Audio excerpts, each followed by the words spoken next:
और आज ये जो धनतेरस का पावन पर्व है, इस धनतेरस में भगवान धनवंतरी और माता लक्ष्मी जी की पूजा होती है। आप लोग भी इस धनतेरस में भगवान धनवंतरी और माता लक्ष्मी की पूजा करना, और गणेश जी की भी पूजा होती है ताकि हमारी बुद्धि पवित्र बनी रहे। हे गणेश जी और धनवंतरी और लक्ष्मी जी ये पति पत्नी है। 24 अवतारों में भगवान का एक धनवंतरी अवतार है, अमृत लेकर प्रकट हुए थे। माता लक्ष्मी की पूजा होती है। तो आज धनतेरस के दिन आप सभी को भगवान धनवंतरी की मां भगवती लक्ष्मी की पूजा करना है। और कहते हैं कि धनतेरस के दिन भगवान की पूजा करके और फिर कुछ घर में नई चीज लानी चाहिए। क्या लाएं? सोना खरीद सकते हैं, चांदी खरीद सकते हैं, झाड़ू जरूर खरीदें। झाड़ू क्यों? झाड़ू लक्ष्मी स्वरूपा मानी गई है। झाड़ू लक्ष्मी स्वरूपा। आप में से कुछ लोग अपने घर में झाड़ू को खड़ा करके रख देते हैं। झाड़ू खड़ी नहीं रखी जाती, लिटा करके रख। और झाड़ू में कभी ऐसी जगह झाड़ू रखनी चाहिए कि पांव ना लगे, क्योंकि झाड़ू लक्ष्मी स्वरूपा मानी गई। तो झाड़ू खरीदने का विधान है।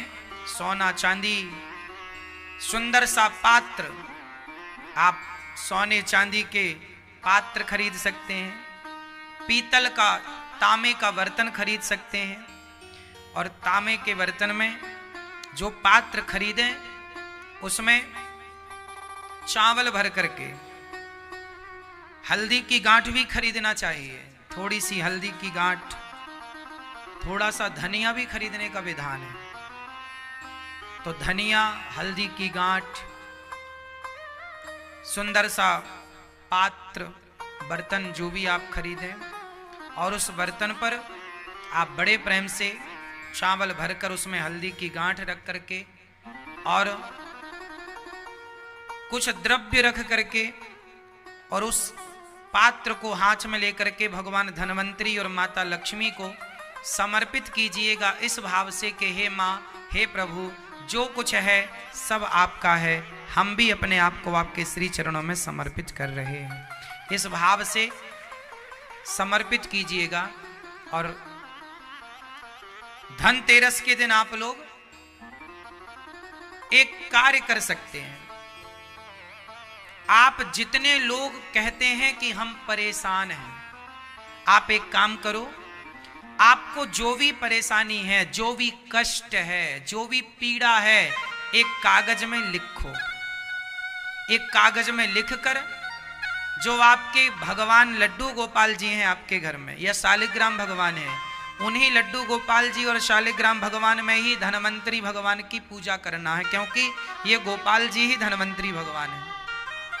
आपकी जो कामना है, जो आप चाहते हैं, जो इच्छा है, आप अपनी इच्छा को एक कागज में लिखकर उस कागज को गोपाल जी के नीचे चरणों में रख दो। और धनतेरस के दिन आप अपनी इच्छा लिखकर भगवान के चरणों में रख दीजिए और नित्य कीर्तन कीजिए। नियम बनाइए कि इस धनतेरस से हम घर में 20 मिनट कीर्तन करेंगे, भगवत चिंतन करेंगे। और नित्य कीर्तन यदि आप करते हैं और भगवान का ध्यान करते हैं तो कागज में जो भी इच्छा आपने लिखकर भगवान के चरणों में रखी है, 1 महीने के अंदर यदि सामान्य इच्छा है तो बिहारी जी आपके कीर्तन के प्रभाव से बहुत जल्दी आपकी वो कामना पूरी कर देंगे। यदि आपको कोई कामना है तो वैसे भगवान की भक्ति निष्काम करनी चाहिए, पर कोई कामना है तो आप कीर्तन कीजिए। जो इच्छा है पर्ची में लिखकर भगवान गोपाल जी के चरणों में रख दीजिए। कामना भगवान निश्चित सबकी सुनते हैं, आपकी भी सुनेंगे। तो धनतेरस में कहते हैं इस दिन भगवान की पूजा करने से धन 13 गुना बढ़ जाता है, धन की वृद्धि 13 गुना, इसलिए धनतेरस। इसलिए इस धनतेरस में आप लोग एक ऐसी झाड़ू लाइए जैसे झाड़ू से घर तो साफ हो, पर एक ऐसी भी झाड़ू हो कीर्तन की, भगवत प्रेम की, जो झाड़ू आपके चित्त की गंदगी को, मन की गंदगी को साफ करके और आपके हृदय को इतना पवित्र कर दे कि इस धनतेरस लक्ष्मी नारायण धनवंतरी भगवान आपके मन मंदिर में आके विराजें। इस धनतेरस लक्ष्मी माता आपके हृदय में आकर विराजें। ऐसी शुद्धि कीजिए अपने चित्त की, अपने मन की। और धनवंतरी भगवान की पूजा, धनवंतरी भगवान नारायण भगवान ही हैं। बोलिए धनवंतरी भगवान की जय, लक्ष्मी मैया की जय। तो आप लोग इस धनतेरस में क्या नहीं खरीदना चाहिए, ये भी है। नुकीली चीजें ना खरीदो। क्या नहीं खरीदना चाहिए? झाड़ू तो खरीद सकते हैं, पर कोई लोहा इत्यादि की नुकीली चीजें ना हो। बस भगवत चिंतन हो अधिक से अधिक। और आपसे मैं ये निवेदन करूं कि इस धनतेरस में अपने धन का कुछ हिस्सा समाज की सेवा में, माताओं की सेवा में कुछ धन को दान भी कीजिए। धनतेरस में धन को देना भी सीखिए, दान करना सीखिए। गौरी गोपाल आश्रम में हजारों साधु संत नित्य भोजन प्रसादी करते हैं। आप भी अपने धन को संतों की सेवा से जोड़कर, इसलिए गाय की सेवा करो। गाय घर में रखो बढ़िया। घर में गाय रखने के क्या फायदे हैं बताओ? गाय रखने के क्या फायदे हैं मैया? गाय रखने के क्या फायदे हैं ये मैया बताएंगे। गाय घर में रखने के क्या फायदे हैं? क्या जुए मार रही हो? नहीं, हमें लगा ऐसे पकड़ के जुए मार रही हो। नहीं, हमें लगा ऐसा। गाय घर में रखने के क्या फायदे हैं आप बताओ? आपसे पूछ रहे हैं, नहीं पता? वाह, बड़ी भोली हो। देखो इन्हें ये नहीं पता गाय रखने के क्या फायदे हैं। और कौन नहीं बताएगा? मैया बताएंगी गाय रखने के क्या फायदे हैं। हाँ? आप बताओ गाय रखने के क्या फायदे हैं? ये गुलाबी मैया, गाय रखने के क्या फायदे हैं आप बताओ बेटा। गाय रखने के फायदे किस किस को पते हैं? हाथ उठा के बस बता दो, किस किस को पता है गाय के फायदे हैं कि नुकसान है? तो फिर गाय आपके घर में तो होगी जब आपको पता है कि फायदा है। जब पता है कि फायदा है तो है क्यों नहीं? गांव में तो बहुत कुछ है बेटा। गांव में ही तो जो गाय होती है उसी को तो पकड़ के कसाई लोग ले जाते हैं रात को जब आप लोग सो जाते हैं, और काट देते हैं बूचड़ खाने में। आज हमारा देश इतना तरक्की कर गया है कि पूरी दुनिया में सबसे अधिक गौ मांस सप्लायर बन गया है। सबसे अधिक गौमांस सप्लाई होता है भारत से। इतनी अधिक मात्रा में गाय कट रही है।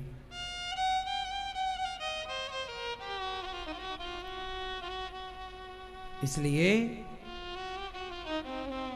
यदि हमारे देश में गाय कट रही है तो गाय के हत्यारे हम भी तो हैं।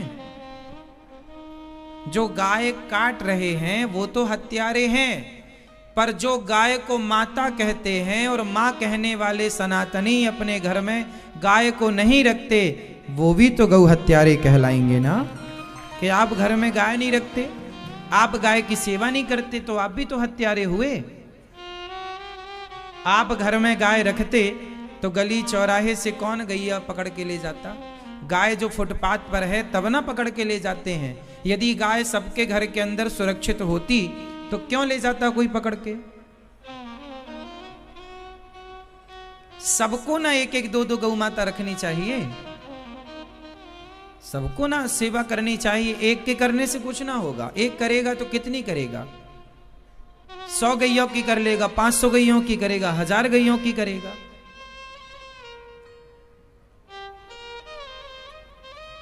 आप एक एक दो दो बंटवारे में सोना सब लेना चाहते हैं, जमीन प्रॉपर्टी सब लेना चाहते हैं, और गैया है तो उसे बाहर निकाल दिया। अरे गाय को ही धन कहते हैं, गौधन, गज धन, बाज धन और रतन धन खान। पहला धन गौधन है। नंद बाबा के घर में 9 लाख गैया थी।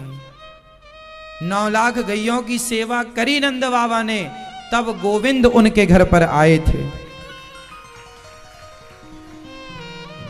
तब गोविंद उनके घर पुत्र रूप में आए। तब उन नंद बाबा को भगवान ने पिता कहा, आप हमारे पिता हैं। नंद बाबा को पिता बनने का सौभाग्य मिला। किसका पिता? जगत के पालनहार का पिता, जो जगत का पिता है, उनके पिता नंद बाबा, क्योंकि उनके घर में गैया थी, वो गाय की सेवा करते थे, और भगवान भी गैया चराने जाया करते थे। और आजकल की मैडम कुत्ता चराने ले जाती हैं, सवेरे सवेरे, शाम को भी। बुद्धिजीवी लोग, भगवान गैया चराने जाते थे और आजकल लोग कुत्ता चराने ले जाते हैं। कुत्ता को भी गली मोहल्ले में लोग रखते हैं, रखना चाहिए। हमारे यहाँ कुत्ते की भी रोटी निकलती है। कुत्ते का अपमान नहीं करना, रोटी उसकी भी है, खा भैया, तू भी खुश रह। लेकिन कौन घर के अंदर रहेगा, कौन घर के बाहर, ये तो मर्यादा है। गाय घर के अंदर रहती है और कुत्ता घर के बाहर। गाय घर के अंदर शोभनीय है और कुत्ता घर के बाहर शोभनीय है। लेकिन कलयुग है ना, उल्टा हो गया। जो अंदर थी गौ माता वो बाहर हो गई, जो बाहर था कुत्ता वो अंदर हो गया। कलयुग है ना ये। आप कुत्ते को तेल लगाते हैं, मालिश करते हैं, कुत्ते को बिस्किट खिलाते हैं, कुत्ते को शैम्पू से नहलाते हैं, और दूध गाय का पीते हैं।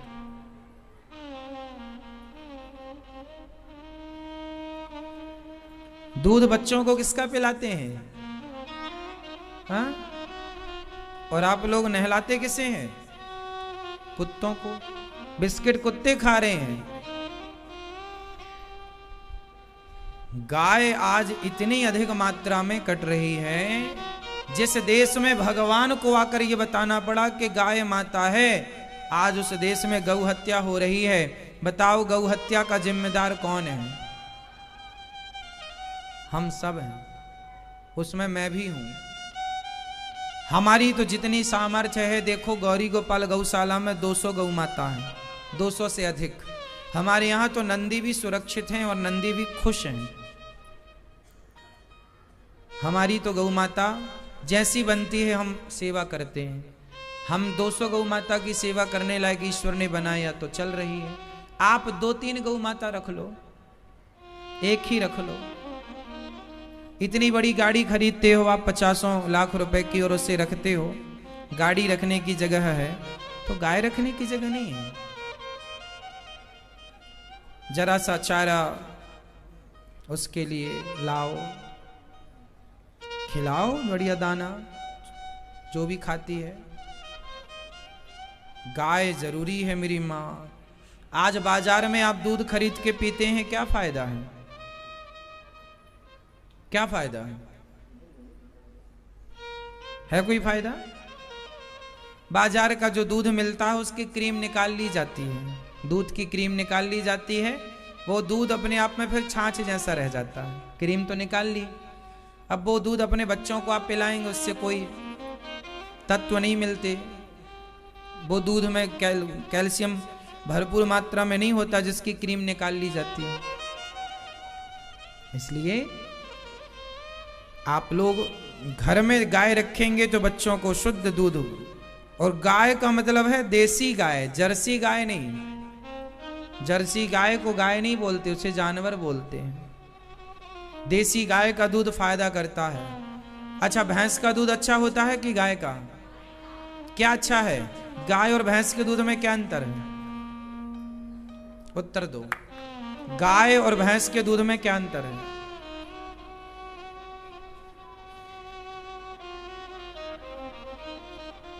कौन बताएगा? ये टोपी वाले भैया बताएंगे। गाय और भैंस के दूध में क्या अंतर है?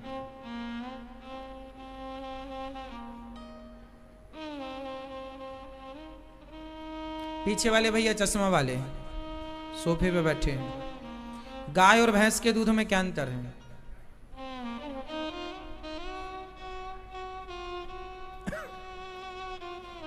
ठीक है, पीछे वाले भैया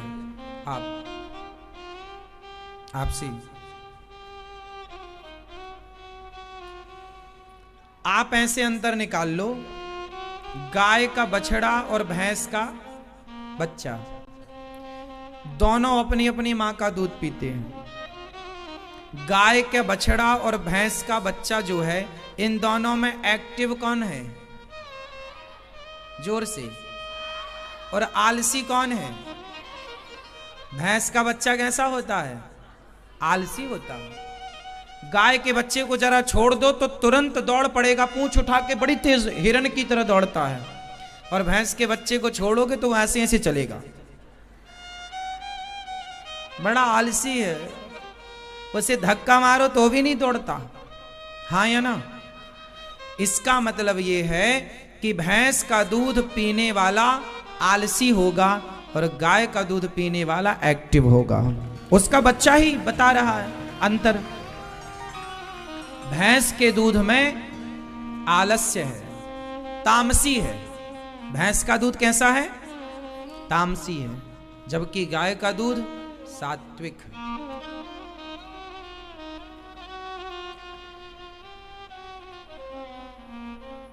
अच्छा, एक चीज और देखना, भैंस के बच्चे को 10 भैंसों के बीच में बच्चे को छोड़ दो तो भैंस का बच्चा कंफ्यूज हो जाता है कि इन 10 में मेरी मां कौन सी है। और गाय के बच्चे को 10 नहीं 20 गायों के बीच में छोड़ दो, जरा सी देर में वो अपनी मां के पास पहुंच जाएगा। हाँ या ना? आप दोनों को एक ही टाइमिंग पर छोड़ना तो गाय का बच्चा जल्दी पहुंच जाएगा अपनी मां के पास। 20 गाय में वो अपनी मां को, 50 गाय में वो अपनी मां को पहचान लेगा गाय का बच्चा, और भैंस का बच्चा नहीं पहचान सकता। यदि 20 भैंस हो गई तो वो मुश्किल है, फिर आपको ही पकड़ के ले जाना पड़ेगा कि ये तेरी मां है। क्या मतलब हुआ इसका? गाय के दूध में याददाश्त ज्यादा है, इसलिए उस गाय के बच्चे को, वो गाय का दूध पीता है तो वो अपनी मां को पहचान लेता, मेरी मां कहाँ है। और उसकी याददाश्त कमजोर है, मतलब गाय के दूध पीने वाले बच्चे याददाश्त उनकी ज्यादा अच्छी होती है, ज्यादा से ज्यादा वो उनकी मेमोरी एक्टिव होती है। शरीर एक्टिव है ये तो ठीक है, मेमोरी भी एक्टिव है। आप समझ रहे हैं? गाय और भैंस के दूध में बहुत अंतर है, थोड़ा, ये तो मैंने कुछ अंतर गिनाए। गाय के दूध में गोल्ड होता है, शुद्ध देसी गाय है यदि, और यदि एक गाय होती है स्वर्ण कपिला, एक गाय होती है कपिला, एक होती है स्वर्ण कपिला।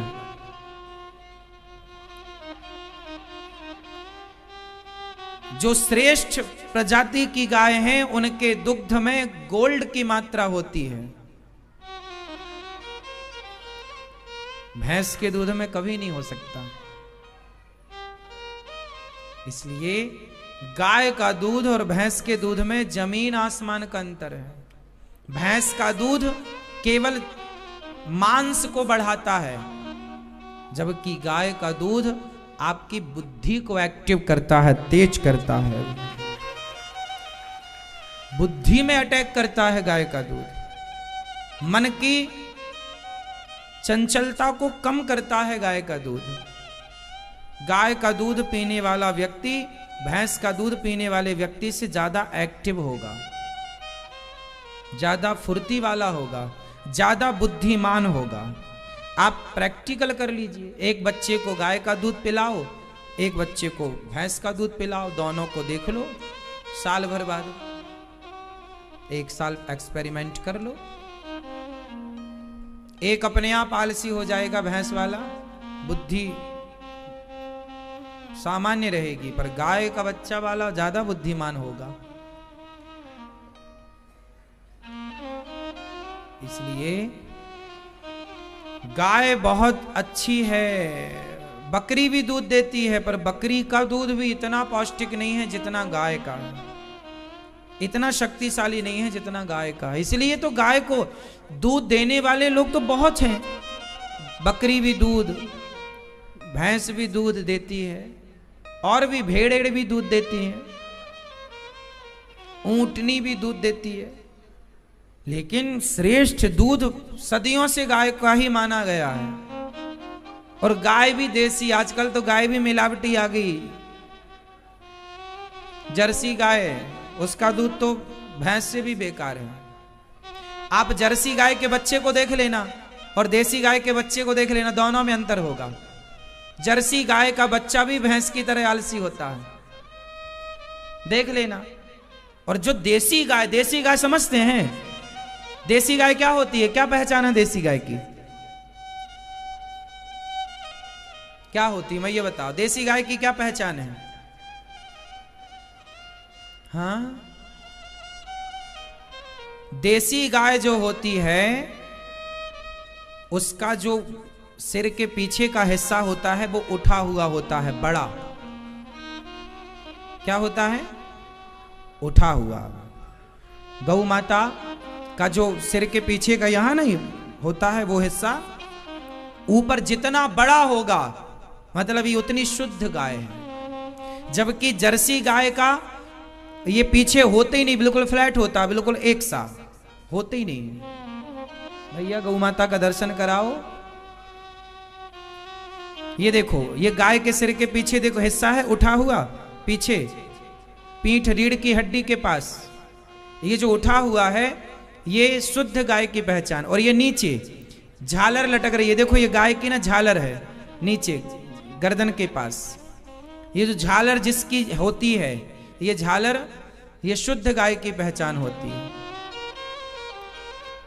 ये जो गर्दन के नीचे ये देखिए आप, जिसको हम हाथ लगा के बता रहे हैं, ये झालर है, बोलते इसको झालर। ये कहां से शुरू होती है? ये मुख से पास से शुरू होती है। और देखिए ध्यान से देखेंगे तो गाय का जो थन है, आंचल है, वहां तक ये झालर जाती है। आगे सामने तो लंबी होती है लटकती हुई जो आप देख पा रहे हैं, पर वहां भी देखेंगे थन के पास भी देखिए वो झालर है। नाभि जो है, गाय की जो नाभि है वो भी लटकती हुई होती है। ये शुद्ध गायों की पहचान है। ये देखिए नाभि के पास देख रहे हैं, थनों के पास लटकता हुआ झालर। और जो जर्सी गाय होती है उसका बिल्कुल फ्लैट होता है, कुछ भी नहीं होता, ये ना ऊपर का ये बढ़ा हुआ हिस्सा होता है, ना तो ये झालर होती है नीचे। गर्दन में भी बिल्कुल चिपका होता है। जो भारतीय देसी गाय है उसकी पहचान ये है। और जो जर्सी होती है उसके ना पीछे कुछ होता है उठा हुआ, ना झालर होती है। हाँ या ना? तो देसी, इसे कहते हैं वेद लक्षणा गाय। ये कौन सी गाय है? अभी जो आप देख रहे थे ये हमारी गंगा है, नाम है गंगा। तो ये गौ माता है, आप भी अपने घर में गौ माता लाओ। और ये जो प्रजाति की गाय है, इन्हीं गाय के दूध में गोल्ड होता है, मतलब सर्वश्रेष्ठ दूध होता है। तो इन गायों की आप सेवा करें। गायों को, देसी गाय जो हमारी सफेद कलर की गाय होती है ना, सफेद बिल्कुल देसी गाय, वो भी देसी है। दूध देसी गाय कम देती है, लेकिन दूध में बहुत शक्ति होती है। जर्सी गाय दूध ज्यादा देती है, पर उसके दूध में कोई पोषक तत्व नहीं होते। हाँ या ना? इसलिए आप लोग थोड़ा इन चीजों पे ध्यान रखो। भारतीयता यही है, हमारे भारत की क्या है? गाय है। हमारा देश किसान प्रधान देश है, और किसान की सबसे बड़ी शुभ चिंतक गौ माता रही है। आज डीएपी यूरिया आने लगा, पहले तो यूरिया डीएपी नहीं होता था। गाय का शुद्ध गोबर खेतों में किसान डालते थे, वही जैविक खाद होती थी, उसी के बल पर किसानों की फसलें होती थी, उसी के बल पर आपके घर में चूल्हा जलता था। और पहले गाय के गोबर का जो अनाज उत्पन्न होता था, आज की तरह जहरीला नहीं था। आज का तो अनाज भी जहरीला है, क्योंकि इतना आप दवाइयों का प्रयोग कर रहे हैं, इतना आप डीएपी यूरिया का प्रयोग कर रहे हैं। गाय मतलब आपको सदा से आपका पालन करती आई, अब आपको जहर खाने की आदत हो गई है। पहले का गेहूं और आज के गेहूं में बहुत अंतर है, पहले के चावल और आज के चावल में बहुत अंतर है। पहले का चावल अलग स्वाद देता था, अलग खुशबू थी, अब वो खुशबू वो स्वाद खत्म हो गया, सब दवाइयों के बल पर काम हो रहा है। आजकल जो हाइब्रिड आता है ना चीजें, हर चीज एप्पल हाइब्रिड, केला हाइब्रिड, टमाटर हाइब्रिड, ककड़ी हाइब्रिड, लौकी हाइब्रिड, चावल हाइब्रिड, गेहूं, सुनो आप देख लेना इन पे कभी चिंतन करके, जितना ही हाइब्रिड वाला मामला है ये सब स्वादहीन है। जो पुरानी देसी अमरूद खा लो, अब गांव की अमरूद, अमरूद भी अमरूद खा लो गांव की, और आज हाइब्रिड अमरूद खाओ। हाइब्रिड अमरूद है इतनी बड़ी, दिखने में अच्छी है पर स्वाद कुछ नहीं उसमें। और जो गांव की सुंदर अमरूद थी बड़ी, इतना स्वाद था, 4-4 अमरूद आदमी खाता था, मैं खुद खाता था। आज जो हाइब्रिड के नाम पर चल रहा है स्वादहीन है सब चीजें, स्वाद कहां बचा अब चीजों में? क्यों मैया सही है, स्वाद ही नहीं। पहले सरसों का तेल इतना हैवी होता था कि उसकी ढक्कन खुल जाने से आंखों में आंसू आ जाते थे, अब तो आंखों में लगा लो तो आंसू नहीं आए। शुद्धता सीधे धीरे धीरे समाप्ति की ओर है। अब तो कुत्तों का जमाना है साहब, गाय का जमाना खत्म है। आप लोग बचाए रखो गौ माता को, हम तो ये निवेदन करेंगे हाथ जोड़ के, थोड़ी थोड़ी सेवा करो। बोलिए गौ माता की। आप सब रखिएगा, एक एक गौ माता रखिएगा, सेवा कीजिएगा, गाय की पूजा कीजिए, गाय को भरपेट। जिस घर में गाय प्रसन्न है उस घर के लोग सदा प्रसन्न रहेंगे, खुश रहेंगे। जिस घर में गौ माता, गौरी गोपाल गौशाला में गायों को आपने ध्यान से देखा होगा, सारी गाय स्वस्थ हैं, सारी गाय बिल्कुल सुंदर हैं, एक भी गाय कमजोर नहीं मिलेगी आपको, बढ़िया से बढ़िया खिलाते हैं उन्हें। 2 किलो दाना एक गाय को, 1 से 1.5 किलो, 1 से 2 किलो के लगभग दाना एक गाय को रोज मिलता है। अभी गन्ने का सीजन है, गायों को गन्ना खिलाया जा रहा है, मतलब जो चारा हरा अच्छा वाला चारा है वो चारा खिलाया जाता है। और सारी गायों को समय पर तेल, समय पर घी, नंदियों को जो चाहिए समय पर दिया जाता है, और सारी गाय सुखपूर्वक रहती हैं।